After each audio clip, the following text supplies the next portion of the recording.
Pick out the brightest star you have ever seen, an actual star, not a planet, not a constellation. Now take half of it away. What is left is the entire output of something else, an object 33,000 light-years from here, in orbit around this galaxy, made of about 57 stars that have stayed together since long before the Earth existed. There are not enough of them to tell us what it is. 57, give or take about 20. 16 of those stars are bright enough to measure properly. Those two figures decide everything that follows, and no instrument that has been built and none that has been proposed can raise either one. The people who found this object have spent 2.5 years working out whether it is a galaxy or a cluster of stars, and the honest position tonight is that it may not contain enough information to say. How do you find something that makes no image at all? What is the actual difference between a galaxy and a heap of stars? Not the loose difference, but the one written down somewhere that a person could check a thing against. And if this object can be measured, which it can, and measured well, which it has been, why has measuring it more carefully produced less certainty rather than more? Start with the weights, because the weights are where it turns strange. The whole object comes to about 16 times the mass of the Sun. Not 16 times the average star inside it. 16 for the total, every member added together, the complete inventory. There are single stars in this galaxy several times heavier than that on their own. And 16 divided across 57 separate bodies comes to an average of roughly 1/4 of a solar mass each, which describes a small, cool red star that puts out very little light and has been putting out very little light for a very long time. Which is why the brightness does not come to 16 either. The whole thing shines with about 11 times the output of the Sun, less than its own mass would suggest, because most of that mass sits in stars too small to be efficient about producing light. Sirius is the brightest star in the night sky. Take this object, all 57 of its stars, and set it exactly where Sirius is, at exactly that distance. It would be about half as bright. That comparison is the reason to stay with this. The smallest galaxy anyone has ever found, if that is what it is, puts out less light than one ordinary star that people have been navigating by for thousands of years. It is not faint compared to other galaxies. It is faint compared to things that are not galaxies at all. Half of its light falls inside a radius of about 10 light-years. The nearest star to the Sun sits a little over 4 light-years away, so a sphere that size drawn around us would take in Alpha Centauri and Sirius both, with room left over. And that sphere, containing the entire Sun and everything we have ever pointed a telescope at from close range, would still be the least luminous thing anyone has found in orbit around the Milky Way. And it is old. Older than 11 billion years, which means it was already more than 6 billion years old on the day the Earth finished forming.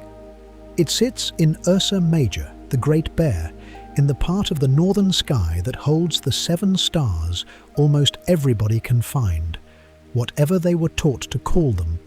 That location is not decoration. 33,000 light-years, give or take 3,000, puts this object well inside our own galaxy's halo, roughly twice as far from the center of the Milky Way as we are.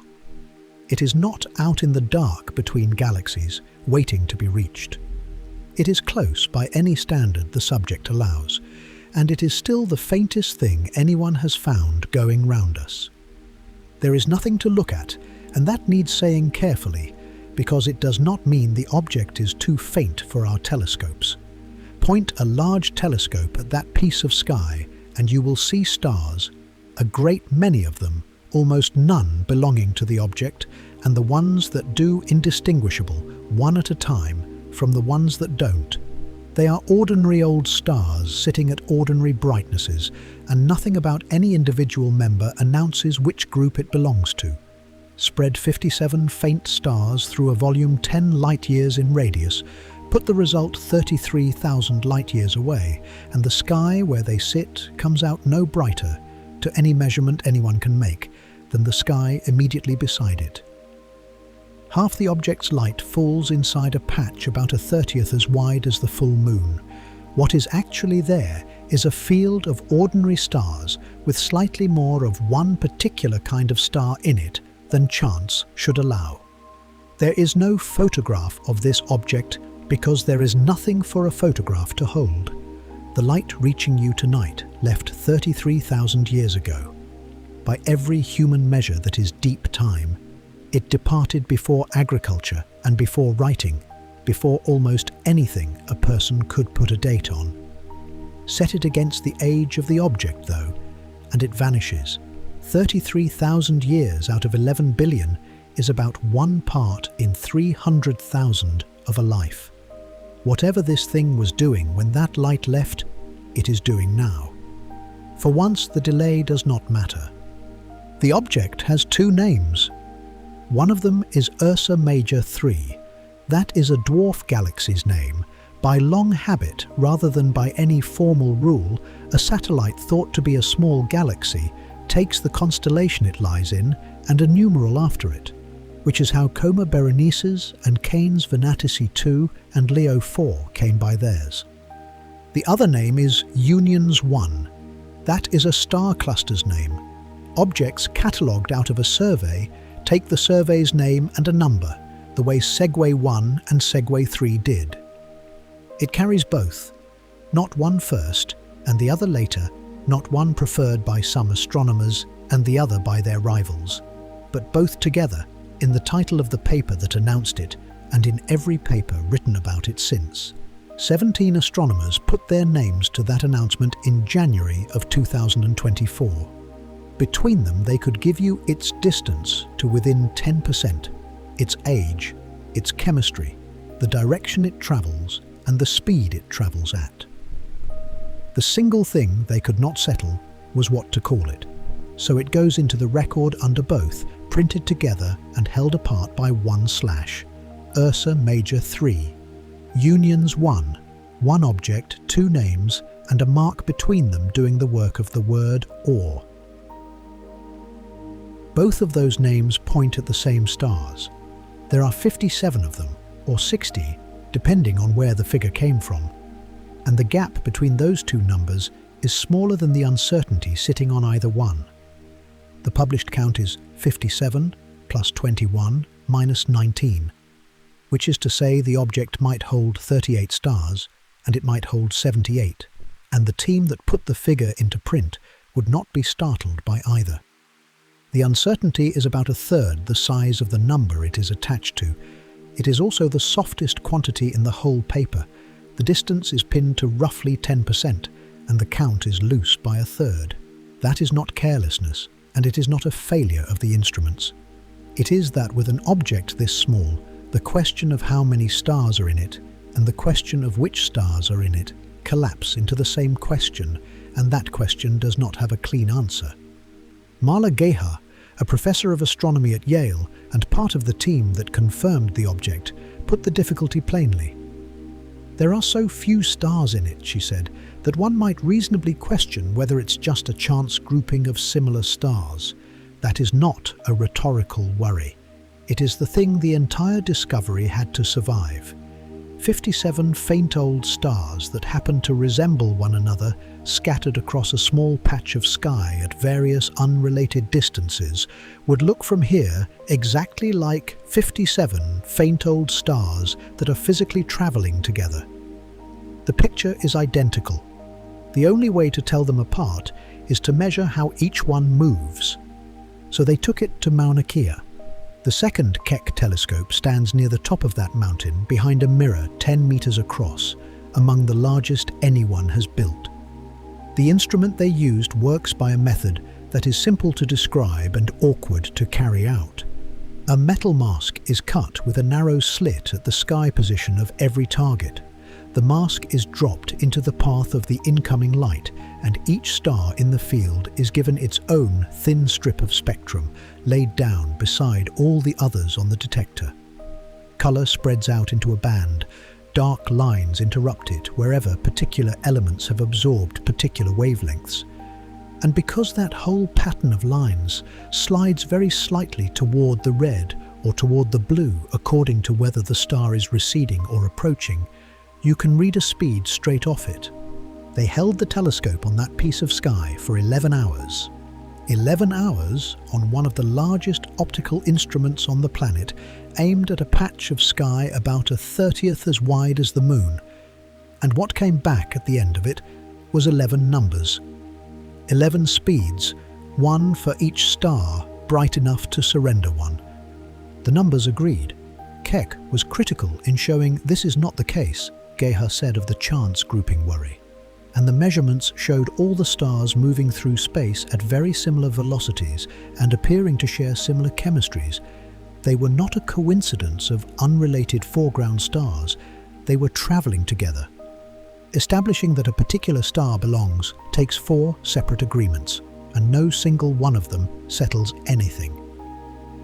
The first is color against brightness. An 11-billion-year-old population containing almost no iron falls along a particular curve when its stars are plotted that way, and a candidate has to sit on that curve, but plot every star in that field, and you get plenty of unrelated ones sitting on it too, purely by accident of distance and temperature. The second is position. The star has to lie inside the small area where the concentration is, and that area is crowded with stars at every distance between here and the far side of the galaxy. The third is the speed measured on the mountain, whether the star is moving toward us or away from us at the same rate as the rest. The fourth is whether it drifts sideways across the sky at the same rate as the rest, which is a slower and far more demanding thing to establish, and which came from somewhere other than Hawaii. Any one of those agreements can happen by coincidence. 2 together is unlikely. 4 together is where confidence comes from, and confidence is the correct word for what 4 agreements buy. Not proof, which is not available here at any price, which leaves the question of where 57 came from at all, given that only 11 stars ever gave up a speed. It did not come from counting. There is no image of this object with 57 marked points of light in it that somebody numbered off. The figure is reached from the other direction entirely. Measure how much light the whole thing produces. Apply what is known about how stars in an old, iron-poor population distribute themselves by mass, and calculate how many stars it would take to produce that much light and no more. That is a legitimate method, and the standard one. It is also why the uncertainty is so wide, and why it does not sit evenly on both sides of the number. There is something buried in that method worth pulling into the open. The imaging that found the object reaches to about 25th magnitude. Work out what that limit means at 33,000 light-years, and it comes to stars somewhere around 100 times fainter than the Sun, which is deep, genuinely deep, and still nowhere near the bottom of the population. Underneath it, an old system keeps going. Small red stars, cooler and dimmer by large factors, and in something this ancient, they outnumber everything above them. So most of the 57 have never been seen by anyone. They are not faint smudges waiting for a better instrument. They are entries in a calculation required by the light, implied by the physics, and individually undetected by any telescope now operating. The count includes them because it has to. Take them out, and you are left with nowhere near enough starlight to account for what the telescope actually recorded. One more ratio is worth holding, and it has nothing to do with the count. The object has been going round this galaxy for something over 11 billion years. When the discovery was published, the total time human beings had spent watching it with an instrument capable of measuring a speed was 11 hours. Set one against the other, and it works out at roughly 1 part in 9 trillion of its life. Everything said about it, how fast its stars move, what they are made of, whether the thing holds itself together or is being held, rests on a glimpse that short. So the count stands where it stands, 57 or 38 or 78 with no obvious way to tighten it. If this is the sort of thing worth putting on in the dark, subscribing is what keeps more of them arriving, which leaves a harder problem than the count. If a member of this object cannot be told from a foreground star by looking at it, and the one thing separating them is a speed that took 11 hours on a 10-meter mirror to extract, then how did anybody notice the object was there in the first place? Nobody saw it.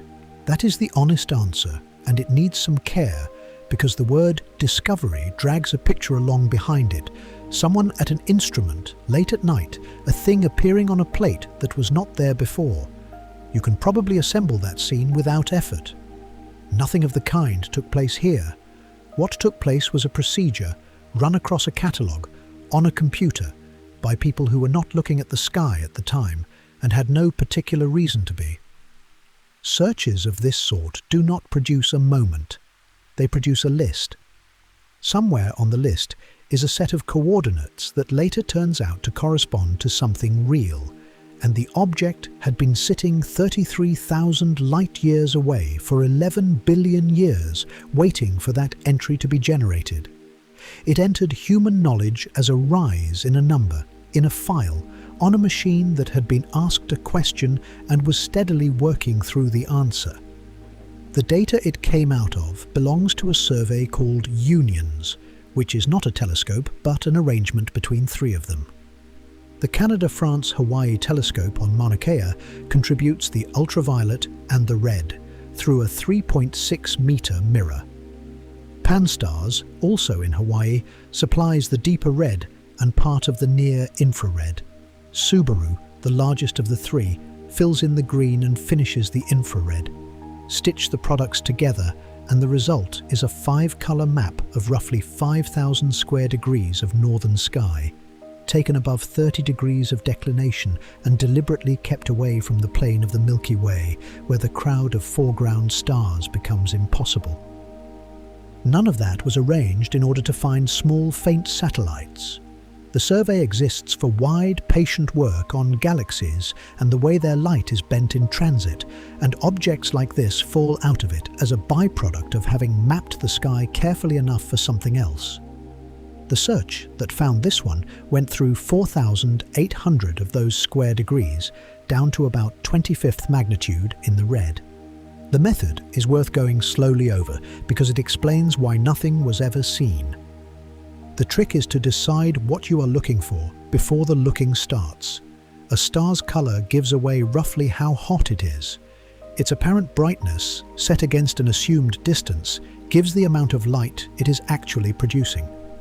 Plot a whole population that formed at one moment, 11 billion years ago, out of gas containing very little iron, and its stars do not scatter across that plot at random. They fall along a single curve, because their masses determine their temperatures and their ages determine everything else, and the curve is the shape that relationship makes. So the catalogue goes in, every star in the field, millions of them, and each one is put to a single question. How close does it sit to the curve? Stars that fall right on it get counted heavily. Stars that fall near it get counted a little. Stars that fall well away from it get counted hardly at all, or not at all. Then you redraw the sky using those weights instead of the stars themselves.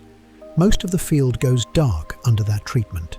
The overwhelming majority of what a telescope collects in any direction is younger, richer in metals, or sitting at the wrong distance, and all of it drops out.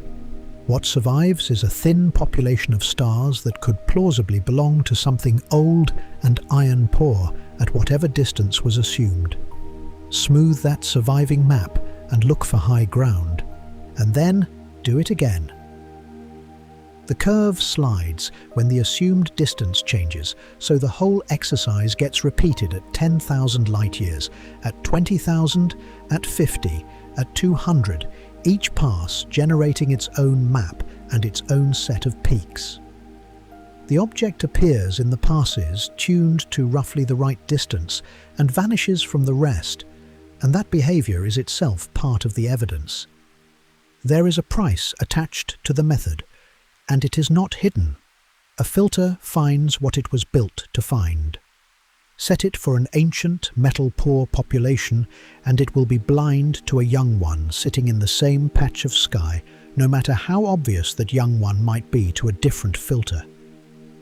Every search of this kind returns a catalogue shaped by the assumptions that went into it, and the people who run them say so in print. What emerges at the end is not an image of anything. It is a raised patch in a smoothed field of numbers, a place where the density of one particular kind of star runs higher than the surrounding sky can explain by chance. That raised patch then had to be tested, and part of the test came from a spacecraft that has never pointed at this object in the way anyone would recognize as pointing.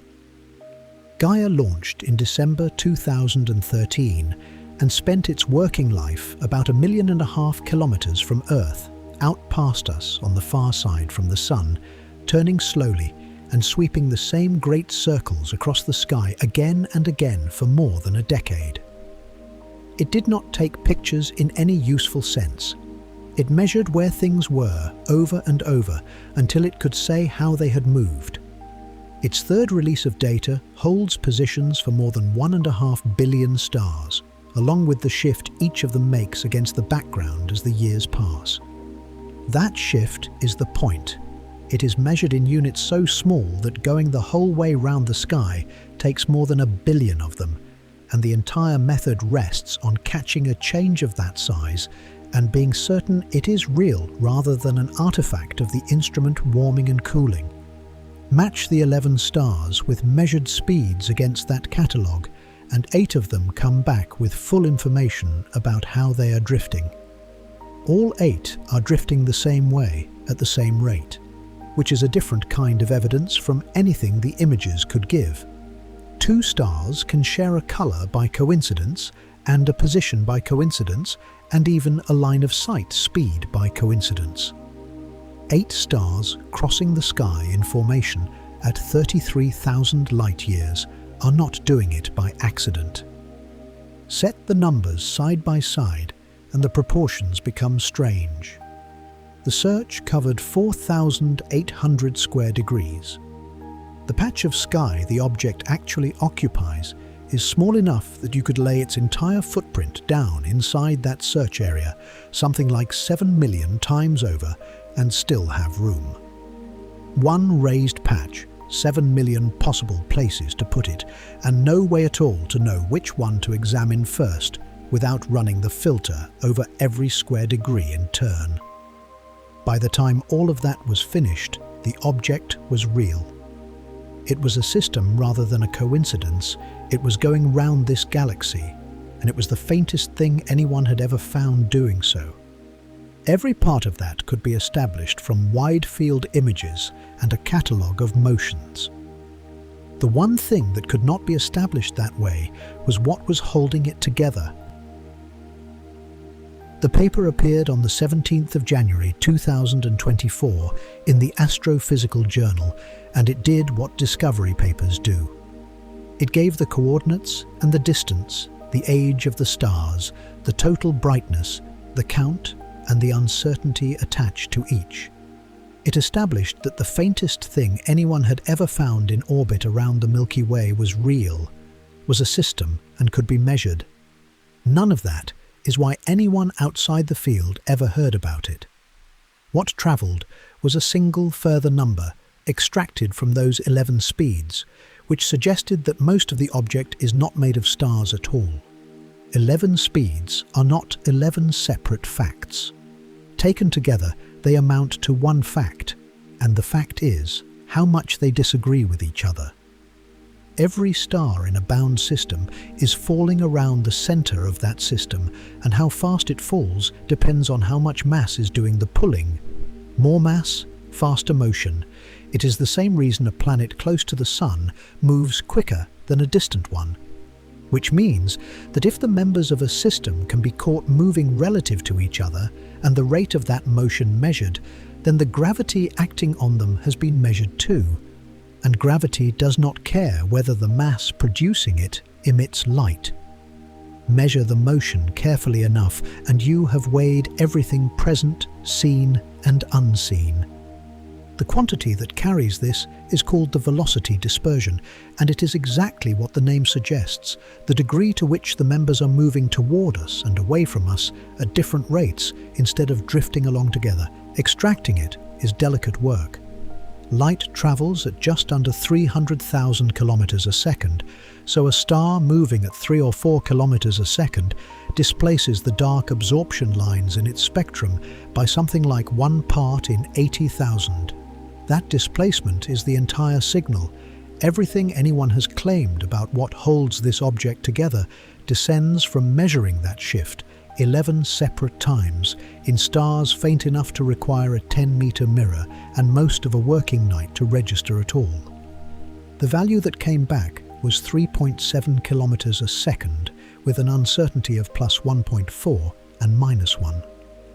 Set against 16 solar masses of visible stars, that is far too quick, 16 times the mass of the Sun, distributed through a volume 10 light-years in radius, has nothing like the gravitational grip needed to swing anything around at 3.5 kilometers a second. So either something invisible was supplying the missing pull, or the number was not measuring what it appeared to measure. The paper expressed the discrepancy the standard way, as a ratio of mass to light. For the Sun, that ratio is 1, by definition. For an ordinary globular cluster, it comes out somewhere around 1 or 2, the mass implied by the motion agreeing near enough with the mass suggested by the brightness. For this object, the figure was 6,500, 6,500 units of mass for every single unit of light.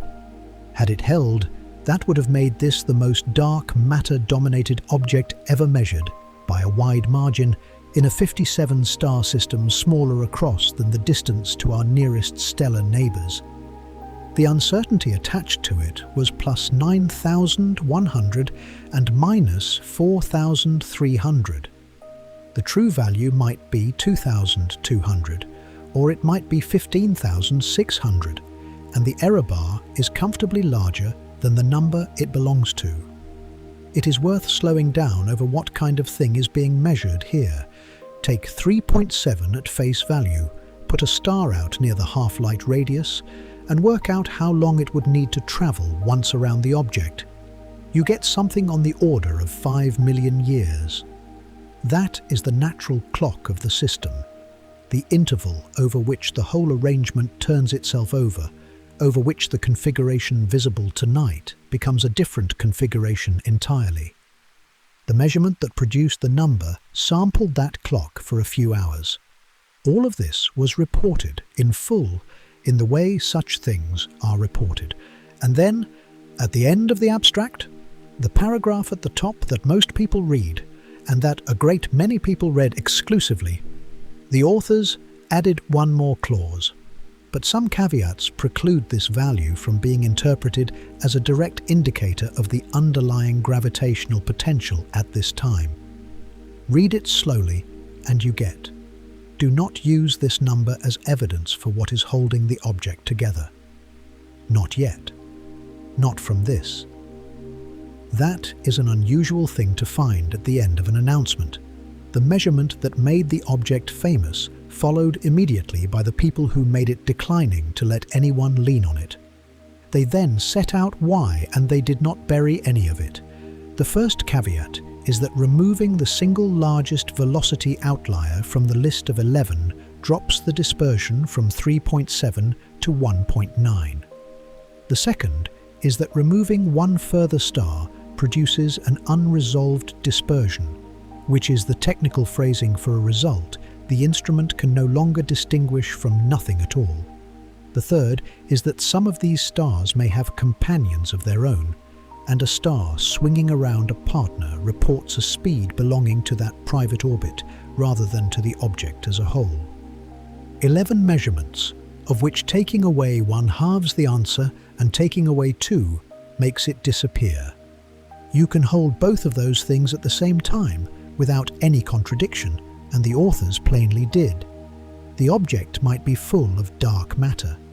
What the evidence in hand actually established was something narrower and less satisfying, and they said so in the place hardest to overlook. There is one more thing about that announcement, and it involves a second paper. 2 preprints went up on the same day in November of 2023 from overlapping groups of authors sharing several names between them. One was the discovery, the other was titled Ursa Major III, Unions 1, the darkest galaxy ever discovered. And it argued that something this small on this orbit could not have survived 11 billion years on its own gravity, which left dark matter as the thing keeping it intact. They arrived together. There was never an interval in which the field simply believed the number and then had second thoughts. The claim and the doubt were published the same day by people who had worked on both. And the title of that second paper ends in a question mark. Very little of the coverage that followed kept it. Nothing about the object changed when any of this was printed. It carried on through the halo at whatever speed it carries, 33,000 light-years out, its stars holding whatever formation they hold, entirely unaffected by which catalogue it ends up filed under. The uncertainty was ours. Omega Centauri is the brightest globular cluster in the sky, and it may not be a globular cluster. From the southern hemisphere it can be found without a telescope, a soft grey smudge that resolves under magnification into several million stars packed into a ball. It has been in catalogues for centuries. It is in every reference work on globular clusters ever compiled. And there is a long-running argument that it is not one at all, that it is the surviving core of a dwarf galaxy the Milky Way tore apart and swallowed a long time ago, with everything outside the dense centre stripped away and scattered through the halo. If that argument is right, the consequences are not cosmetic. Because Omega Centauri is filed under globular clusters, it does not appear in studies of the dwarf galaxy population.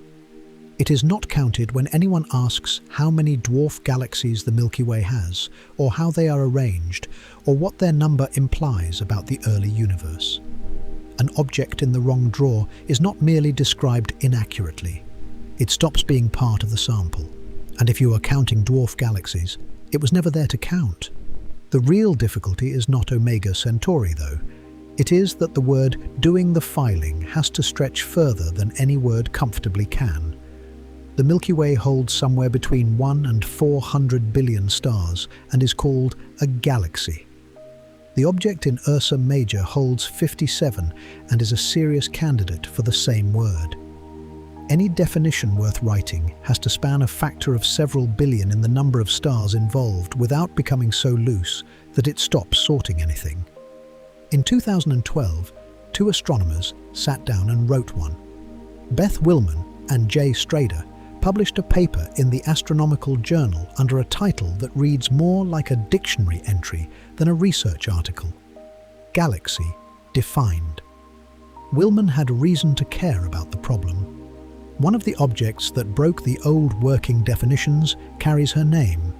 An extremely faint system pulled out of survey data in 2005, so sparse and so unlike anything catalogued before it that its classification was argued over for years. What the two of them arrived at is a single sentence.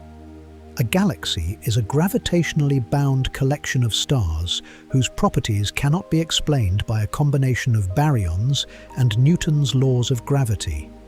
Baryons, in that sentence, means ordinary matter, protons and neutrons, the material stars and planets, and you are made of. So the definition says, take everything you can see, add up its mass, apply the ordinary law of gravity, and work out how the system ought to behave. If it behaves that way, it is not a galaxy. If it refuses to, it is. That wording is considerably more careful than it first appears, and the care is the most interesting thing in the paper. Notice what the sentence declines to say. It does not say that a galaxy is a system with a dark matter halo. It could easily have said that. Dark matter was the standard explanation for exactly this kind of discrepancy in 2012 and had been for decades. Willman and Strader deliberately kept it out. What they wrote instead is a statement about a failure of accounting. The ordinary ingredients plus the ordinary law do not add up. That is the whole claim. The definition stays silent on the identity of whatever fills the gap. The practical effect is that a physicist who believes dark matter does not exist, who holds instead that the law of gravity itself needs modifying where accelerations are very small, a position a Sirius minority has defended for 40 years, can pick up this definition, apply it without objection, and sort every object into the same two piles as everyone else. The definition continues to work, even if the consensus turns out to be wrong about the universe. Almost none of that care survives into the retelling. What gets reported is that a galaxy has dark matter and a star cluster does not, which is a fair summary of the consensus and a poor summary of the sentence. The pair were also unusually blunt about why any of this was worth the trouble. Words matter, they wrote. The terminology we choose to describe our research affects how appealing and accessible it sounds to funding agencies and the public. That is not a line one expects in a paper about classification. It says more or less that what a thing is called determines whether anyone will pay to study it, and Omega Centauri is the demonstration sitting right there in the southern sky. They were not working alone on the question either. A year earlier, Forbes and Krupa had published a paper titled "What is a Galaxy?" Cast the first stone, setting out a different set of criteria and drawing the boundary in a different place. The matter was genuinely unsettled, and it was unsettled because the previous decade of survey work had turned up a run of objects the old working rules could not handle. And then, having built their definition, Willman and Strader wrote down what it could not do. A weakness of the definition proposed here thus lies in finding adequate diagnostics to measure whether the properties of the lowest luminosity and most compact objects are explicable with baryons and Newton's laws, which translates as, this works until an object becomes very faint and very small, at which point there may be no way to run the test at all. That was published in 2012. The object in Ursa Major was announced 12 years afterward, and it is the least luminous of its kind on record and among the most compact. That is not an edge case for the definition, it is the specific circumstance its authors flagged in advance, arriving in person a little over a decade after they described it. There are two ways to run the test in practice, and they hunt the same thing from opposite ends. The first is motion. Measure how fast the members move relative to one another, calculate the mass required to produce that, and compare it against the mass you can see. The second is chemistry, and it is the less obvious of the two. A star cluster forms once. A single cloud of gas collapses, turns some fraction of itself into stars, and the episode is finished. Every star in the system comes out of the same batch, mixed in the same proportions, at the same moment, and their compositions match because there was only ever one recipe. A galaxy does not behave like that. Its first generation lives, and the heaviest members die quickly and violently, throwing iron and the other manufactured elements into whatever gas is still lying around. If that gas stays where it is, a second generation forms out of it, and the second generation is richer than the first. Run the cycle a few times and you get a system holding stars of visibly different chemistry, some poor, some enriched, a spread instead of a single value. Everything hinges on whether the gas stays. Dying stars drive material outward at thousands of kilometers a second, and a small system has to grip hard to keep any of it. A star cluster cannot. The first round of explosions blows it clean. A dwarf galaxy sitting inside a dark matter halo can, because the halo's gravity is deep enough to hold the enriched material in place long enough for it to be used again. So the two tests are really one test, run twice. The motion asks whether a halo is there now. The chemistry asks whether a halo was there 11 billion years ago, while the object was still assembling. And there is nothing else available to ask. That assembly happened once, and it left no debris field, no leftover gas, no structure that outlasted it. Everything recoverable about the event is written into the composition of the stars it produced and which are still burning tonight. The only witnesses are the survivors, and there are not many of them, none of which is merely a matter of bookkeeping.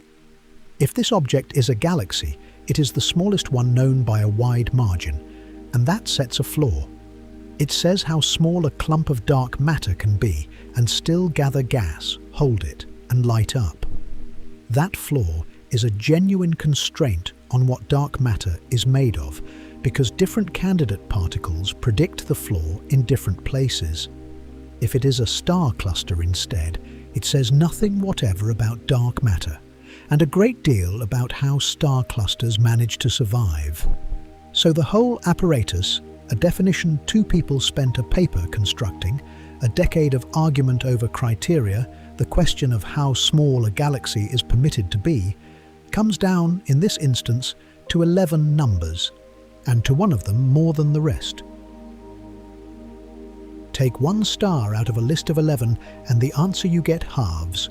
No mistake has been made when that happens, and no corner has been cut. It is simply what samples of that size do, and the mechanism is worth walking through slowly, because it is not a defect in this particular measurement. It is the shape of the wall the object sits behind. A velocity dispersion is not the average distance of the stars from the group's mean speed. It is the square root of the average of the squares of those distances, a quantity assembled by squaring first and taking the root only at the end. The squaring is where the fragility lives. A star sitting twice as far from the mean as the others does not contribute twice as much to the result. It contributes 4 times as much. A star sitting 5 times out contributes 25 times as much, which means that a single member well away from the rest of the group can carry more weight in the final figure than the other 10 put together. And nothing about the final figure will advertise that it happened. It will look like a number. Numbers do not come with a note explaining which of their ingredients did most of the work. The ordinary response to a result this fragile is to collect more of it. If 11 measurements are unstable, take 30, take 100. Individual oddities get diluted as a sample grows. The underlying value emerges from the scatter, and that is how you solve this problem everywhere else in observational science. It cannot be solved that way here. The object contains something like 57 stars altogether, and the overwhelming majority of them are small, cool, and far too faint to give up a spectrum across 33,000 light-years. The 11 were not a convenient subset selected to conserve telescope time. They were, near enough, all there was. Building a larger sample would require the object to contain stars that it does not contain, and no instrument of any size on any mountain can put them there. Which leaves the question of what to do with the star causing the trouble. The honest answer is that nobody knows, and there are 2 readings, and both of them are respectable. Under the first, the star is a genuine member, and it is moving quickly because something inside the object is making it move quickly. A system held by a dark matter halo produces a range of speeds, and a few members sit out in the tail of that range. That is what a tail is. Discarding it because it is inconvenient would mean throwing away precisely the evidence the measurement was made to gather. Under the second, the star does not belong to the distribution at all. It might be a foreground object that happened to satisfy every membership test by coincidence. Its velocity might simply have been mismeasured, or it might be circling a companion of its own, in which case the speed recorded belongs to a private 2-body arrangement and says nothing whatever about the object it appears to sit inside. Telling those apart requires a population. With 300 stars, a genuine tail identifies itself by its shape. You would watch the distribution thin out gradually to toward the edges and know roughly where the tail ended and the contamination began. With 11, there is no shape to read. A real tail member and an interloper are the same single point on a very short list. Underneath all of that sits a second constraint, and it gets stated far less often. Suppose, for the sake of the argument, that the object holds no dark matter at all. 16 solar masses of stars distributed through a radius of 10 light-years still generate some motion. Gravity does not switch off because there is not much of it. The speed that arrangement produces on its own works out at a fraction of a kilometer a second. The uncertainty attached to any single velocity measured this way is of order a kilometer a second, and in the original observations it was worse than that. So in the case where there is nothing unusual to find, the signal being looked for is substantially smaller than the error on the measurement doing the looking. The instrument is not merely imprecise about the answer, it is unable to resolve the answer at all in exactly the circumstance where the answer is unremarkable. That asymmetry runs underneath everything that comes afterward. Detecting dark matter here means detecting a signal, stars moving faster than the visible mass can account for. A signal is the sort of thing a measurement is built to catch. It is there or it is not, and with sufficient precision the question closes. Establishing that dark matter is not here means establishing that the spread is small, and a small sample cannot demonstrate that a quantity is small. It can only put a ceiling over it. The value lies below such and such, at such and such a level of confidence. Improve the data, and the ceiling descends. It never arrives at zero. It never converts into a value. The two possible answers, in other words, are not the same shape. One is the kind of thing that can be established. The other is the kind of thing you can only squeeze indefinitely from above, and every improvement in the data pushes the ceiling down without ever letting anybody say the thing they would like to say. None of this was lost on the people who took the measurement.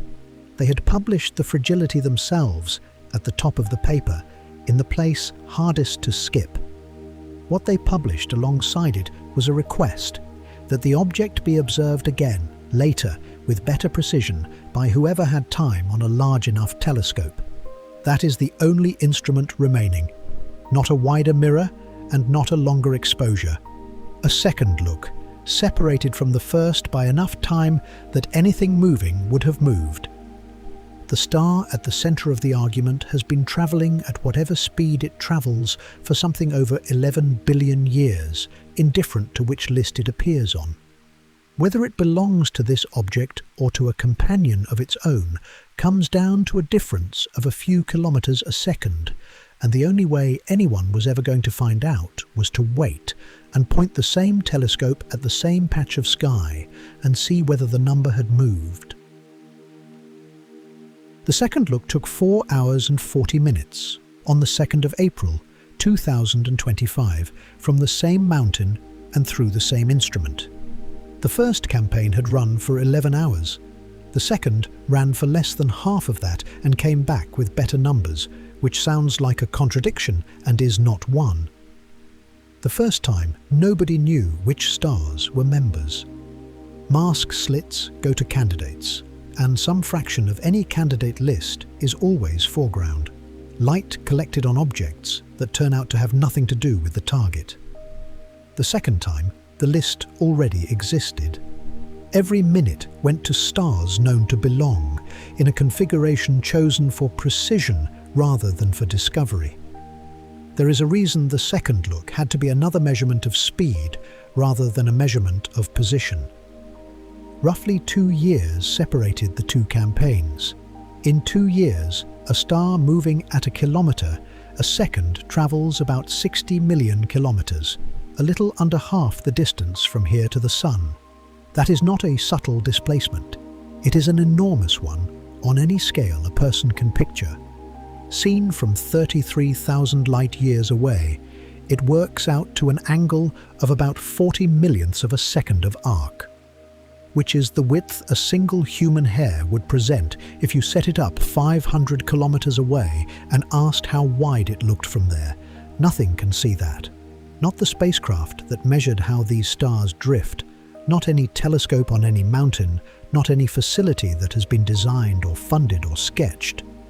Sideways motion at this distance and over this interval is simply not available.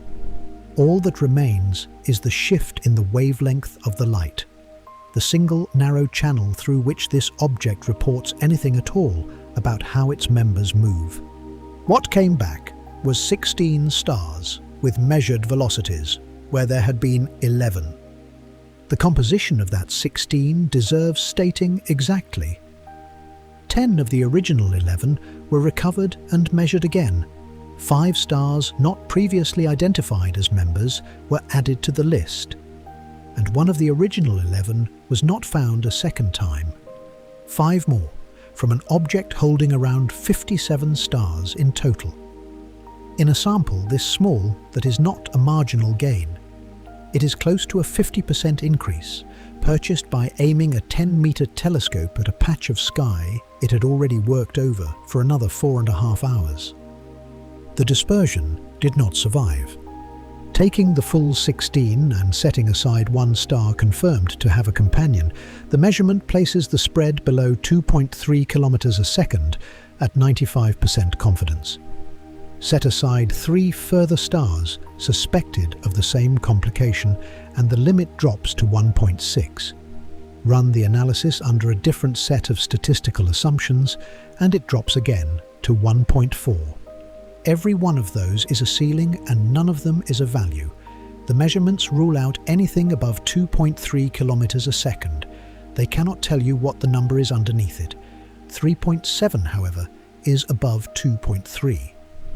The figure that made this object famous, the figure that would have made it the most dark matter-dominated thing ever measured, now sits outside what the observations permit. The paper goes further than exclusion, and this is the part that has to be handled precisely. 2 candidate answers were tested directly against the data. One is 3.7 kilometers a second, the original value, the reading in which the object is a galaxy full of invisible mass. The other is the speed that 16 solar masses of stars would generate entirely on their own, with nothing else present, somewhere between 0.05 and 1/10 of a kilometer a second, which is far below anything the instrument can resolve. The observations fit the small answer about 120 times better than they fit the large one. That number wants careful handling. 120 to 1 is a statement about how well 2 pictures match a set of measurements. It is not the odds that one of them is true. It says the data would be roughly 120 times less surprising if the stars were barely moving than if they were moving at 3.7 kilometers a second. And it says nothing whatever about any third possibility that nobody thought to include in the comparison. Consider what separates those 2 candidates. A factor of about 40 in speed.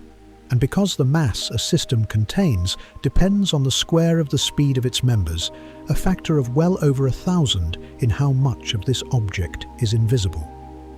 The same 57 stars, the same patch of sky, the same 11 billion years, and 2 readings of it that differ by more than 1,000-fold in what they say the thing is made of. Here is the part worth carrying out of all this, because everything else is context for it. The upper limit excludes 3.7. It does not select 1/10.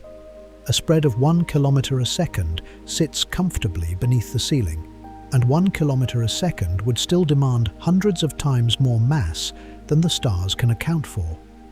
What the second look achieved was the removal of one answer. It did not install another in its place.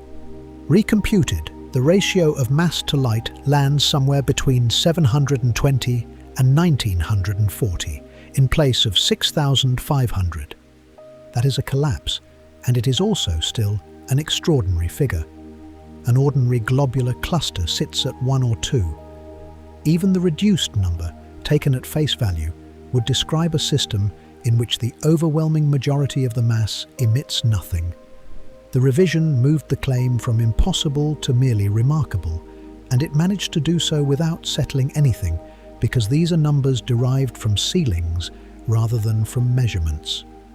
In April of 2024, 3 months after the discovery paper appeared, a graduate student at Yale named Will Cerny was asked what he made of it.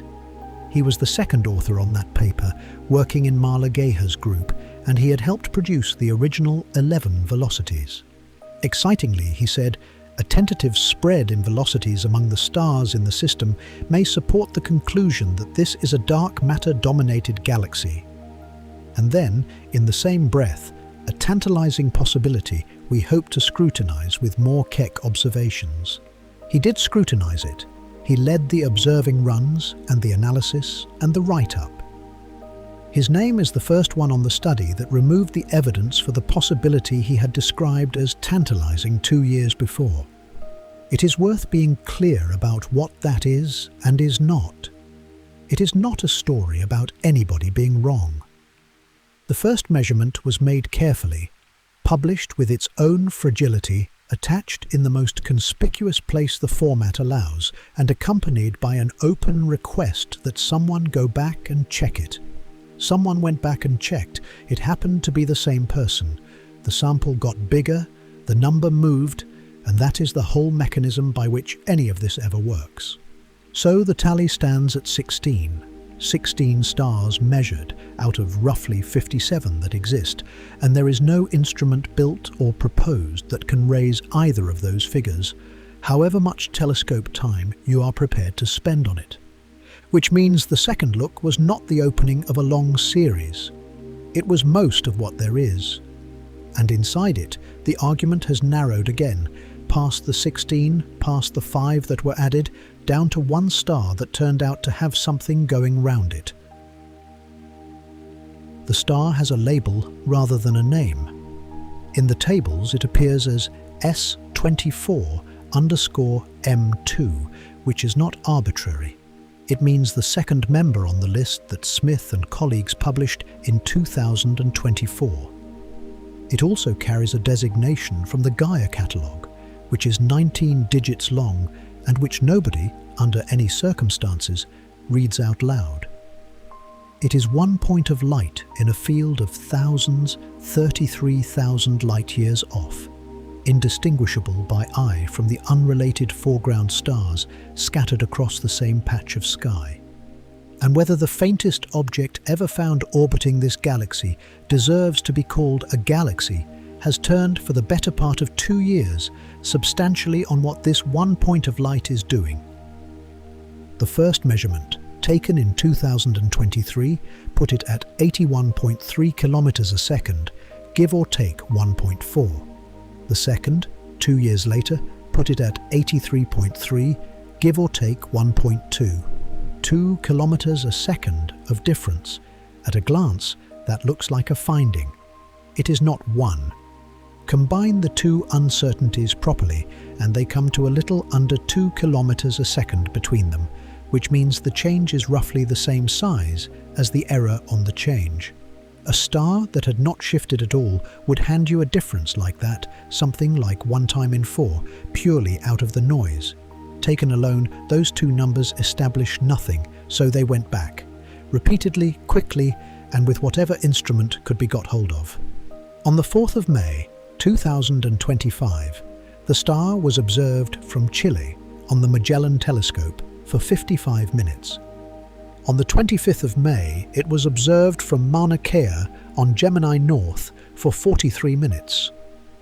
On the 28th of May, it was observed from Mauna Kea again on Keck for about an hour and a half at a resolution roughly 4 times finer than the instrument that had produced the original velocities.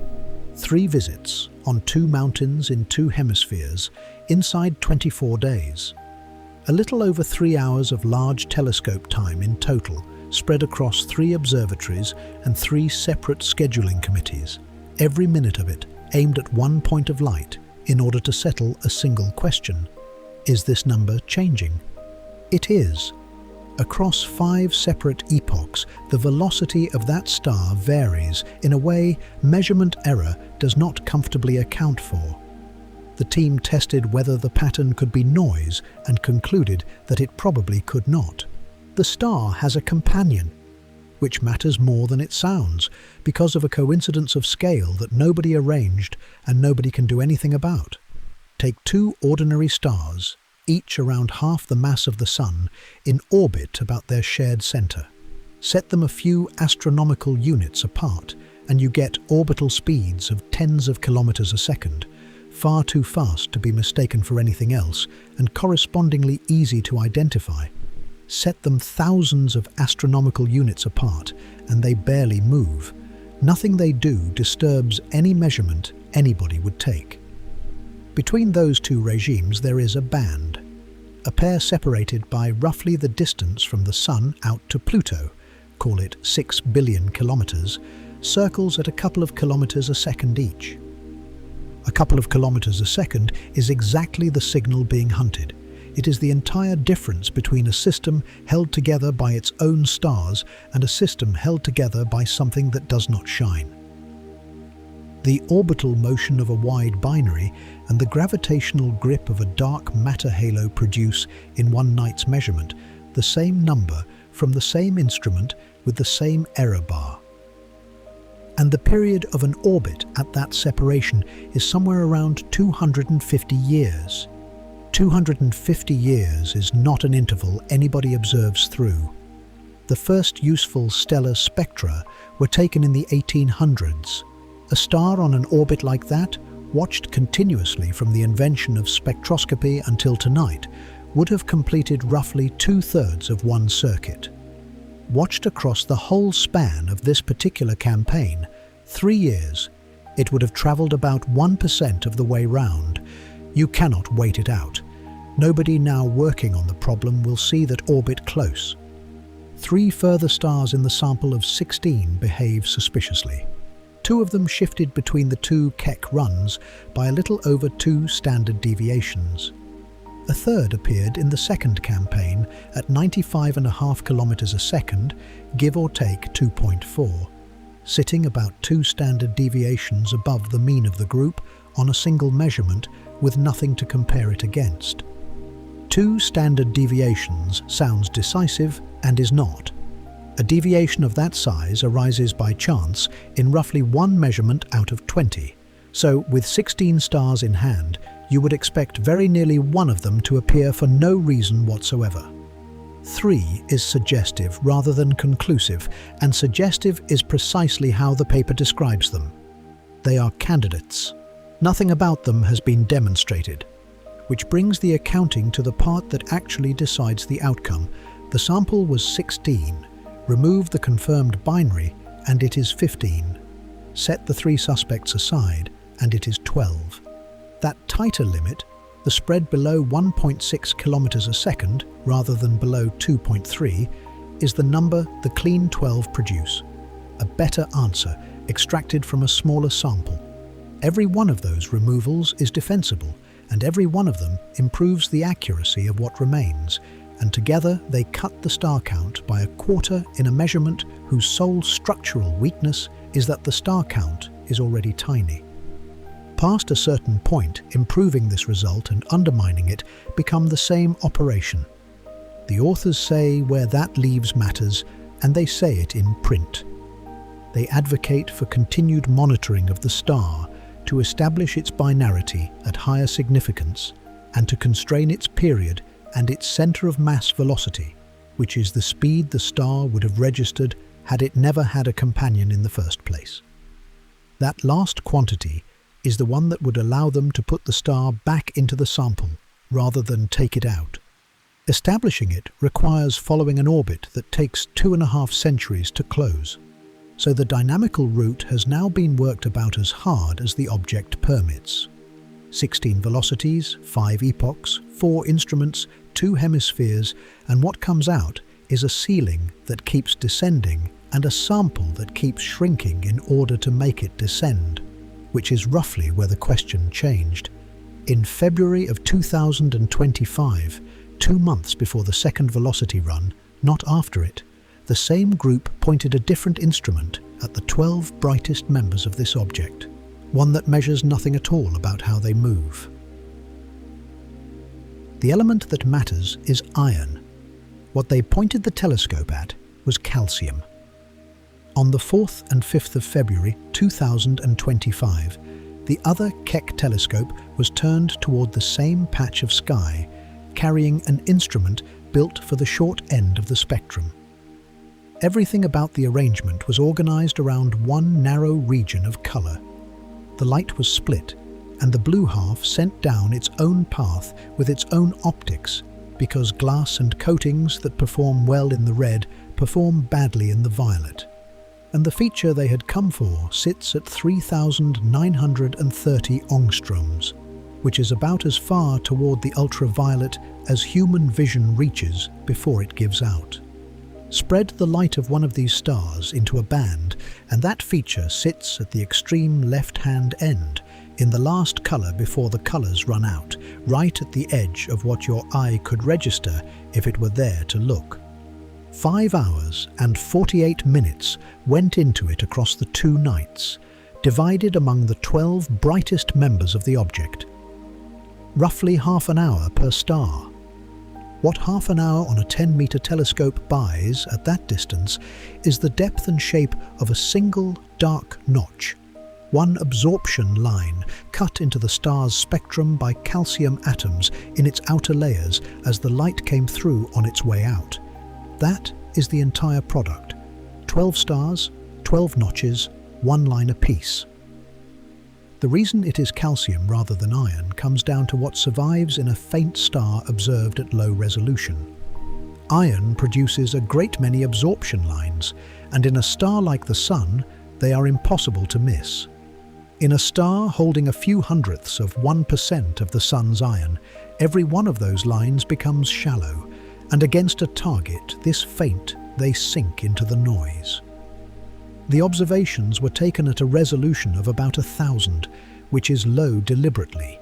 Low resolution gathers light faster, and these stars have very little light to give. At that setting, the iron lines are simply not there to be read. Calcium behaves differently. That single line at the violet edge stays strong enough to measure in stars where nearly everything else has vanished. So they measured calcium and then converted. There is an established calibration, a relationship built up over decades from stars where both quantities could be determined directly, between the strength of that one line and the iron content of the star that produced it. Put the calcium in and an iron abundance comes out, which means the figure quoted everywhere for this object was not measured, it was translated, and the translation is where most of the error lives. The two are worth separating. How deep the line is in each individual star is known to somewhere between 5 and 15 hundredths, which is precise work. The calibration that turns that depth into an iron abundance carries an uncertainty of around 3/10, which is not. The dominant source of error in the headline chemistry of this object is not the telescope, not the exposure time, not the star. It is the conversion factor.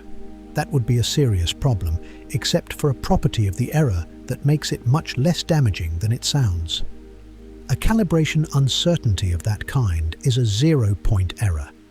If the conversion is wrong, it is wrong in the same direction and by the same amount for every star it touches. All 12 move together.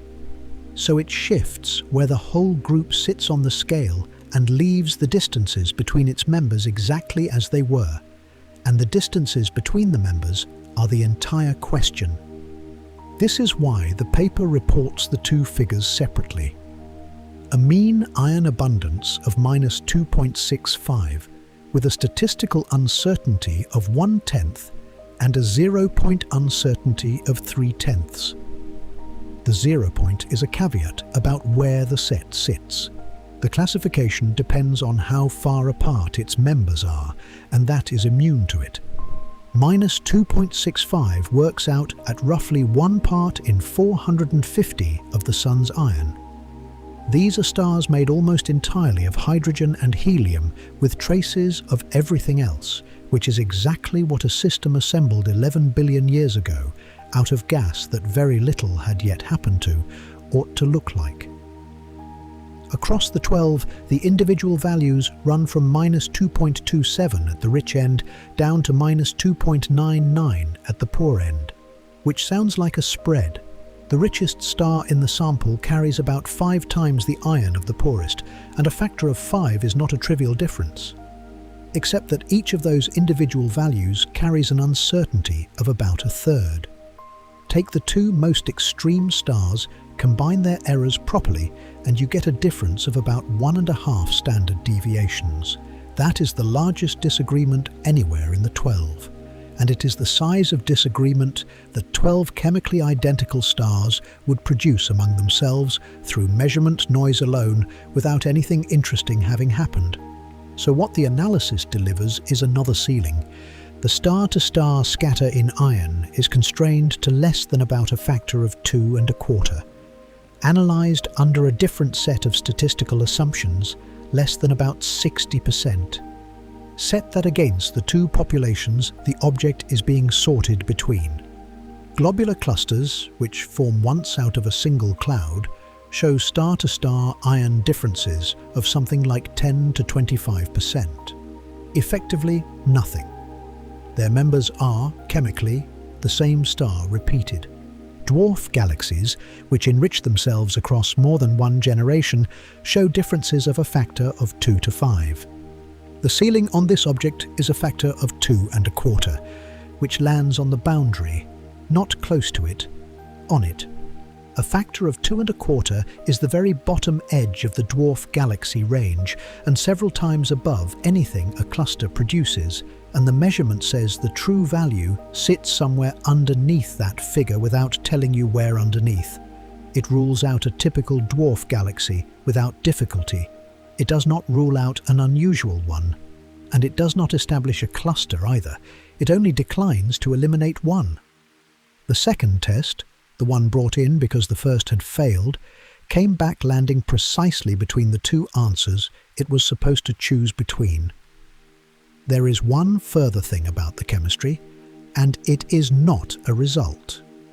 Whatever happened when this object assembled happened once, 11 billion years ago, over some interval nobody was present for, and the only surviving record of it is the composition of the stars that emerged. That record is complete. It was written when those stars condensed, closed when they stopped taking in material, and has not altered by any measurable amount since. Nor will it. There is no further evidence being produced out there. Nothing is still going on that could add a line to the file. The archive is finished, and it is not detailed enough. There is now no observational evidence for dark matter in the system. That is the finding, in the author's own words, published earlier this year in the Astrophysical Journal Letters. It is a clean sentence and an unambiguous one, and it is not the sentence most people carried away from it. It is worth totaling up what produced it. 3 years of work. 5 separate instruments. 2 spectrographs on the Keck telescopes, 1 in Chile on Magellan, 1 on Gemini North, and a high-resolution instrument back on Keck. 4 telescopes on 2 continents in 2 hemispheres. Something in the region of 25 hours on mirrors between 6 and 10 meters across, which is among the most heavily contested resources in the whole of observational astronomy, handed out by committees that decline most of what arrives on their desks. And underneath all of it, the raw material. Light from an object radiating about 11 times what the sun radiates, spreading outward in every direction across a sphere 33,000 light-years in radius before any of it reaches you. The fraction of that output a 10-meter mirror intercepts is a number so small it takes roughly 40 zeros after the decimal point before the first digit turns up. 25 hours of collecting it, and the product is 2 ceilings and a request for further observations. Having written the finding, the authors immediately wrote another sentence qualifying it. We cannot and do not claim there is no dark matter in this object. Instead, the data support the narrower conclusion that there is no positive observational evidence for the presence of dark matter. Nobody puts that in a paper unless they have thought hard about what happens to a sentence once it leaves the paper. The pairing in the middle of it is doing the work. Cannot, which is a statement about the limits of the evidence, and do not, which is a statement about the author's own intentions. The second half is there because the distinction had already gone missing once. A measurement published with its fragility attached in the most conspicuous place the format allows had travelled around the world with the fragility stripped off. They had watched that happen to the original claim. They wrote the qualification into the retraction before anyone could do it a second time. The distinction is not pedantry, and it is not false modesty. It is a real feature of what can and cannot be established here. In most of science, those two sentences converge over time. Look hard enough for something, with an instrument capable of finding it if it were present, and after enough looking you are entitled to treat no evidence for it as a workable stand-in, for it is not there. The equivalence gets earned. It is earned specifically by the search being sensitive enough that a real signal could not have hidden inside it. That is the step this object does not permit. The spread in velocities that 16 solar masses of stars would generate entirely by themselves is smaller than the error on any single velocity measurement anybody can take. So the observations cannot separate a system holding no dark matter from a system holding a modest amount of it. Both come out beneath the ceiling. Both look to the instrument like nothing at all, which means the distance between those two sentences never shrinks. More telescope time lowers the ceiling without closing the gap, because the gap is not made of imprecision. It is made of the object containing too few stars to be questioned properly, and a larger mirror does not alter the contents of the object. The paper does not stop there, and what it recommends is worth knowing, because it shows how starved the problem has become.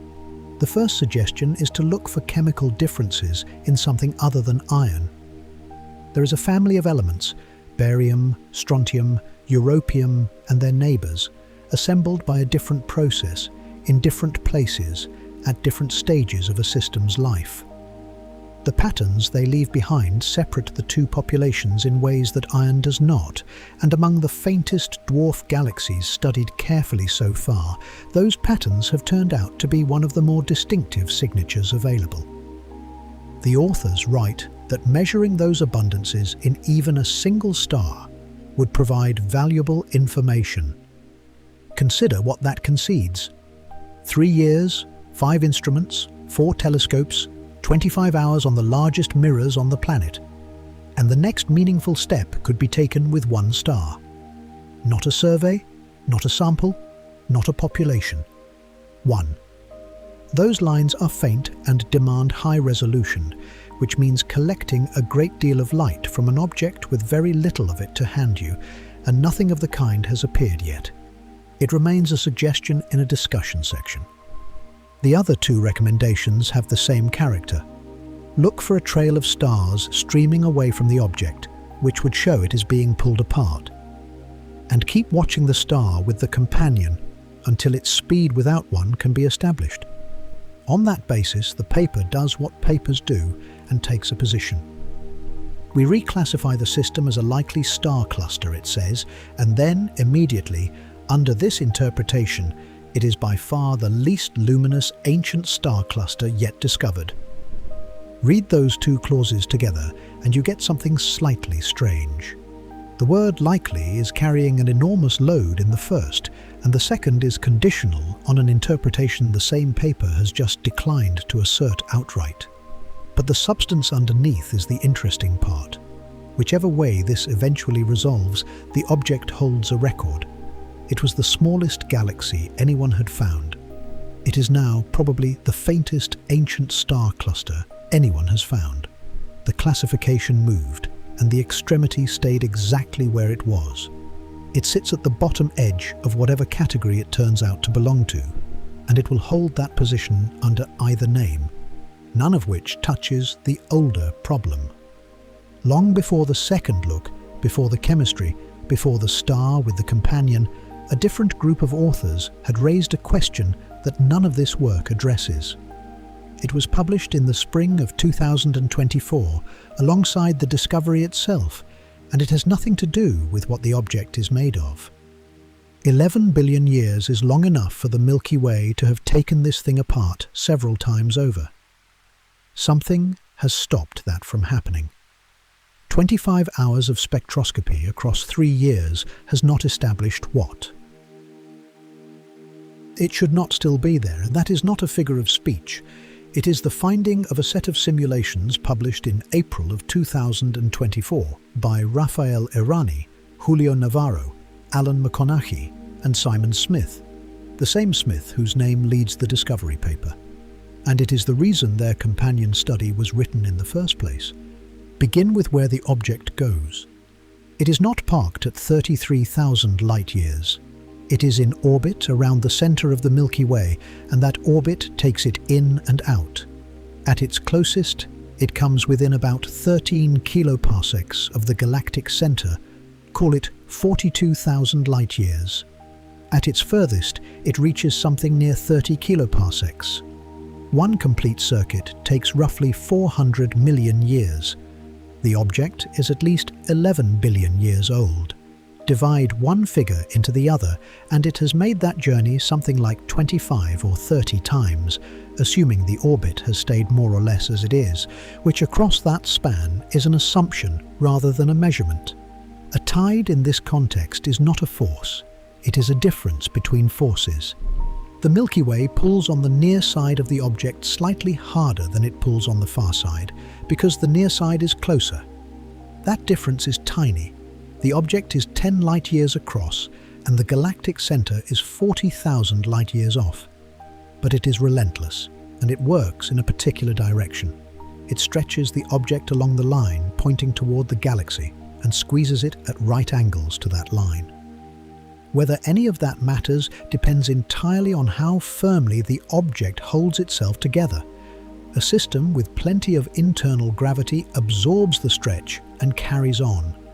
A system with very little gravity of its own does not. Its outermost stars find themselves pulled harder by the galaxy than by their neighbors, and they quietly stop being members, drifting ahead of the group and behind it, spreading along the orbit, until after enough passes there is nothing in the middle left to belong to. There is a standard piece of arithmetic for working out where that boundary falls. It takes the mass of the system, the mass of the galaxy enclosed within its orbit, and the distance between them, and it returns a radius. Inside that radius, stars belong to the object. Outside it, they belong to the Milky Way. Run that calculation treating this object as 16 solar masses of stars and nothing more at its closest approach to the galactic center, and the boundary comes out somewhere around 14 light-years. Half the object's light falls inside 10. So a bare cluster of 16 solar masses on this orbit would sit essentially at the edge of its own tidal boundary every time it swung past the center of the galaxy. Not comfortably within it. At it, its outer members would be crossing that line on every single pass. Run the same calculation with a dark matter halo of 1 billion solar masses wrapped around the thing, and you get a boundary 400 times further out, beyond 1,000 parsecs, which is an enormous distance set against anything the object actually occupies. Under that arrangement, nothing is at risk at all. The tide stops being a consideration. Irani and his colleagues did not rest on the arithmetic. They ran the object as a collection of particles through a simulated version of the galaxy's gravitational field and watched what became of it.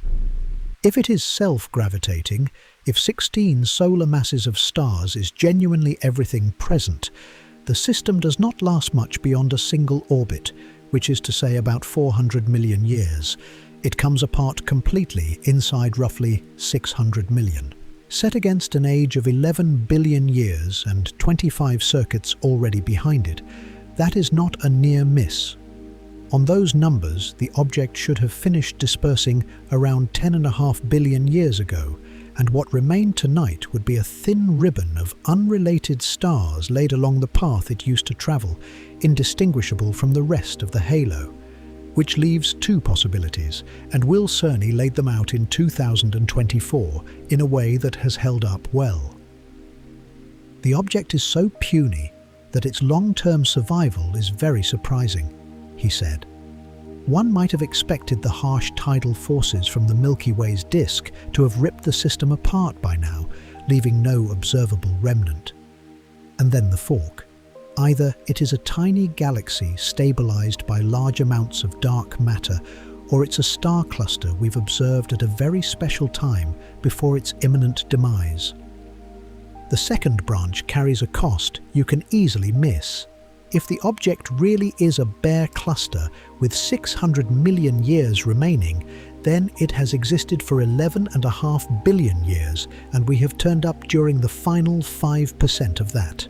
Not impossible, roughly 1 chance in 20, but explanations that require the observer to have arrived at a particular moment are treated with suspicion, and they are treated that way for good reasons. There is one thing in that paper worth holding on to, and it goes almost entirely unmentioned. The halo the authors propose comes to around 1 billion solar masses. 16 solar masses of stars, 62 million times that much of something else, occupying the same 10 light-years. A system arranged that way would produce a spread in stellar velocities of order 1 kilometer a second. 1 kilometer a second sits underneath every ceiling the later measurements produced, below 2.3, below 1.6, below 1.4, which means that if you wanted to argue tonight that this object sits inside a billion solar mass halo of dark matter, nothing in the 2026 data would stop you. That is not the reading those observations favor. It is a reading they permit. And the paper ends by asking for precisely the work that would go on to weaken it, multi-epoch high-resolution spectroscopic follow-up, in order to confirm the dark matter content of this extraordinary system. They asked for it in print. Somebody carried it out. The answer came back leaning the other way, and the halo they described is still standing, quietly, inside the error bars. All of which rests on one number, every step of the argument, the tidal boundary, the simulations, the 400 million years, the conclusion that something unseen must be holding this together, begins by treating the object as 16 solar masses of stars. 16 solar masses of stars is what it emits. That is not the same thing as what it weighs. 74%, give or take one. That is the share of this object's mass, which in one set of simulations consists of things that emit no light at all and never will again. None of it is dark matter. All of it is ordinary matter. Protons and neutrons, the same material the visible stars are built from, arranged into bodies that have finished the part of their lives in which they shine. If that model is right, the object weighs something like 4 times what you would guess from looking at it. The figure comes from a paper published in April of 2025 by Scott Devlin, Holger Baumgart and Sarah Sweet, who set out to model the thing properly as what it may actually be. Not a smooth bag of point masses, but a real population of stars that get older. A star carrying less than about 8 times the mass of the Sun ends by exhausting its fuel, shedding its outer layers, and leaving the core behind.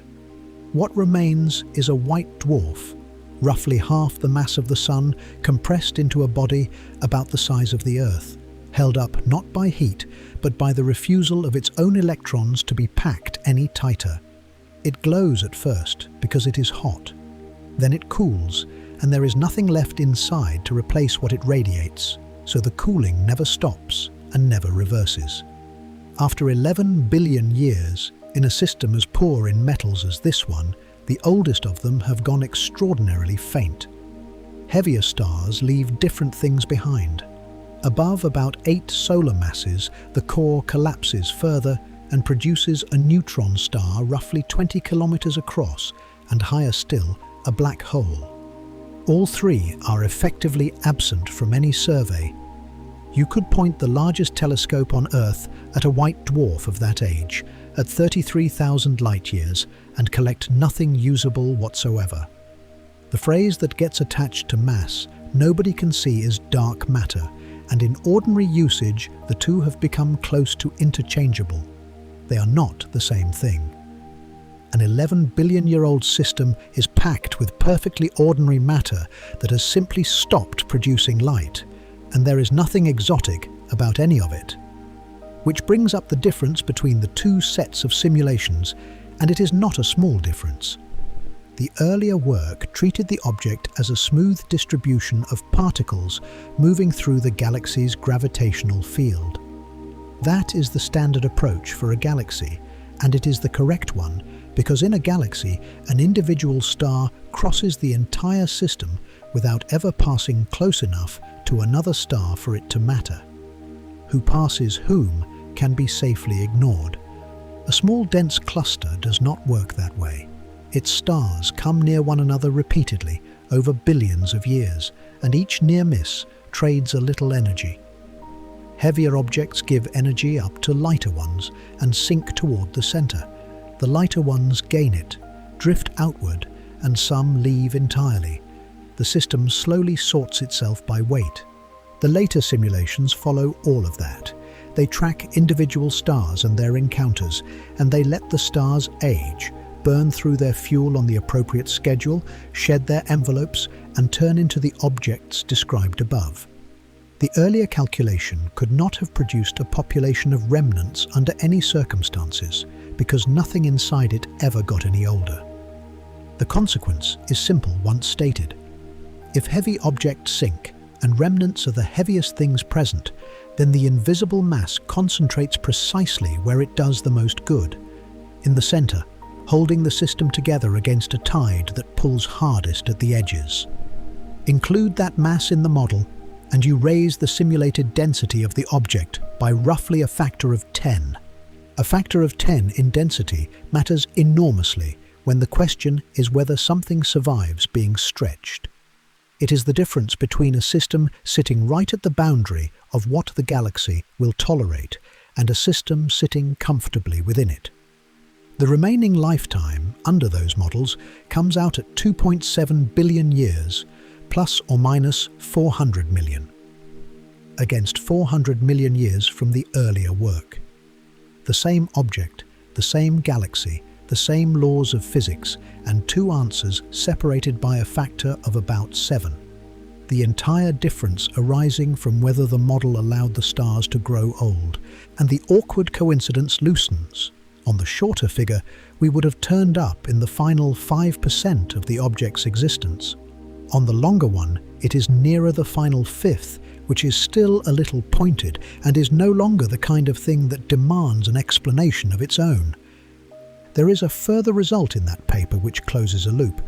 The team ran their simulated cluster with a realistic fraction of binary stars inside it, half the members paired off, and then asked what an observer on Earth would measure if they took spectra of it in the way the real observations were taken. The answer was 4.75 kilometers a second, which is higher than 3.7. A cluster of ordinary stars containing no dark matter of any kind produces a measured velocity spread larger than the one that made this object famous in the first place.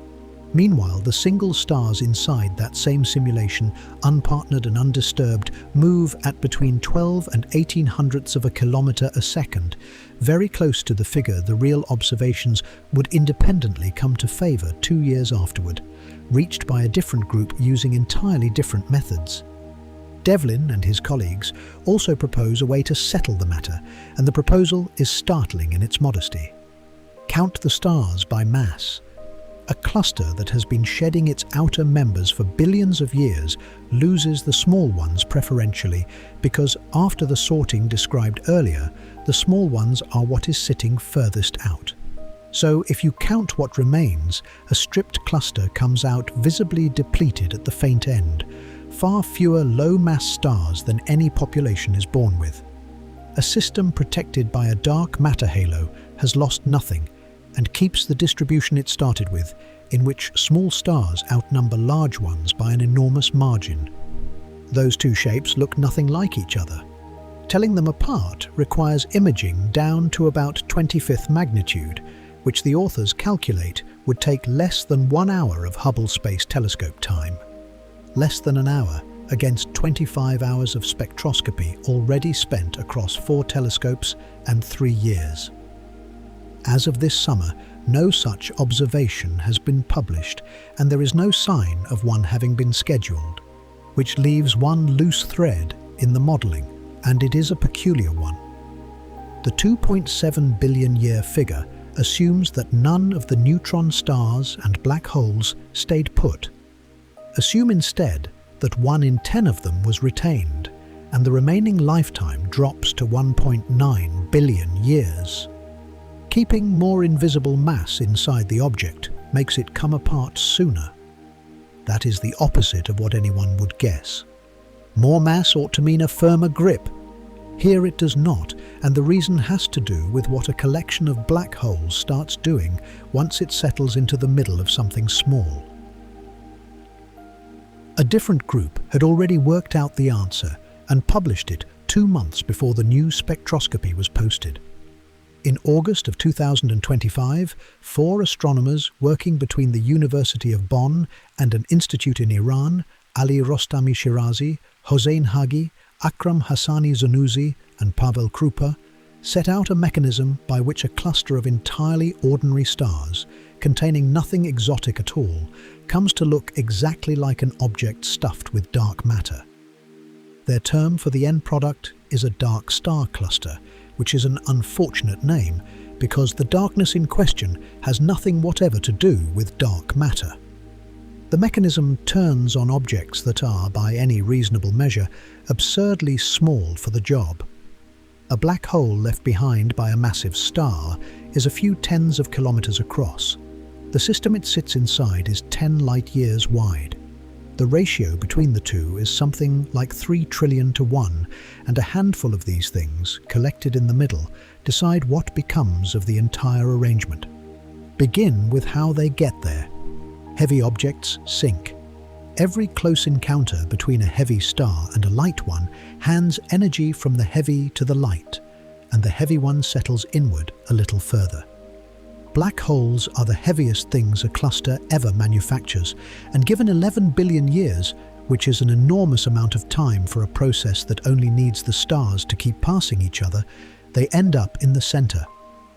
Once they are there, something changes in kind. The black holes stop behaving as part of the cluster and begin behaving as a cluster of their own. A small, dense, self-interacting system nested inside the larger one and only loosely coupled to it. They start pairing off, and a pair of black holes in orbit, when a third blunders past, does something very specific. The pair tightens, the third object is thrown outward, and the energy released by that tightening goes into the surrounding stars. Then it happens again, and again across billions of years. What the center becomes is a heat source. Heat a self-gravitating system, and it expands. That is thoroughly counterintuitive if you are used to gases in boxes, and it is one of the older results in the subject. Put energy into a cluster of stars, and it swells rather than settling down. The outer regions drift further out, and out there the tide is already waiting, so the luminous stars leave. Not all at once, but steadily, as the cluster inflates and the galaxy peels away whatever crosses the boundary. The black holes stay because they are in the middle, and the middle is the last part to go anywhere. What remains after long enough is a system that has shed most of its light and kept most of its mass. Measure that from 33,000 light-years and it looks wrong. The stars still present move faster than the light you can see accounts for.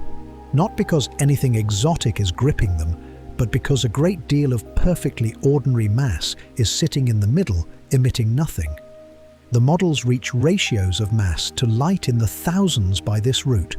Dark matter is not required at any point in the process. The Bonn and Iranian group ran the simulations and found a configuration that reproduces both of the awkward things about this object at once, its compactness and its inflated ratio of mass to light. On their reconstruction, the cluster crossed into that condition about 4 billion years ago, which places it roughly at the moment the Earth was assembling out of the debris around a young sun. While that was happening here, this object 33,000 light-years away was completing its transition into something that would eventually look, to whoever got round to measuring it, like a galaxy full of dark matter.